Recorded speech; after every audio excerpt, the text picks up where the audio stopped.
महाडच्या बाप्पाचे दर्शन झाले आणि आता आमचा प्रवास थांबत नाही, कारण आम्हाला अष्टविनायकातील पुढच्या बाप्पाचे दर्शन घ्यायचंय। महाडचा वरदविनायक बाप्पाला नमस्कार करून आम्ही निघालोय पुढच्या प्रवासासाठी। आणि पुढचा गणपती आहे पालीचा बल्लाळेश्वर गणपती।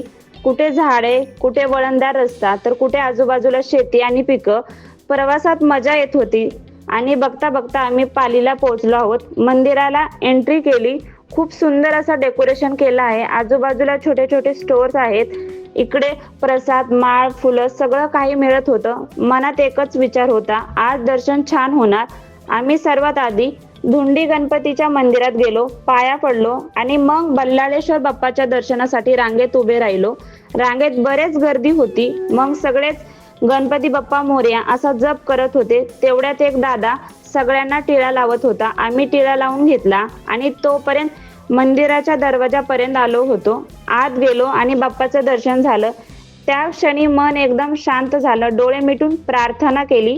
बाहेर एक मोठा हॉल आहे आणि आम्ही थोडा वेळ तिथे शांत बसलो। मन स्थिर झालं।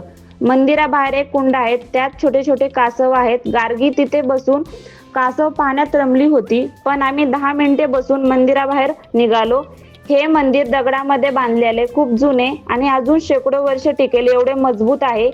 बाप्पाचं दर्शन घेतलं, प्रसाद घेतला आणि बाहेर निघालो। रांगेत उभे राहून सगळ्यांनी पालीच्या बल्लाळेश्वर महाप्रसादाचा लाभ घेतला। महाप्रसाद खाल्ल्यावर असं वाटत होतं पोटही नाही, मनही भरलं आहे। बाहेर येताना आम्ही काही फॅमिलीला भेटलो, त्याचबरोबर फोटो काढले। खूप छान वाटलं आणि मग पुढच्या गणपतीसाठी निघालो। तर मित्रांनो, अष्टविनायक यात्रेचा पुढचा गणपती पुढच्या व्हिडिओमध्ये। तोपर्यंत व्हिडिओला लाईक करा, शेअर करा आणि आपल्या चॅनलला सबस्क्राईब करा। गणपती बाप्पा मोरया।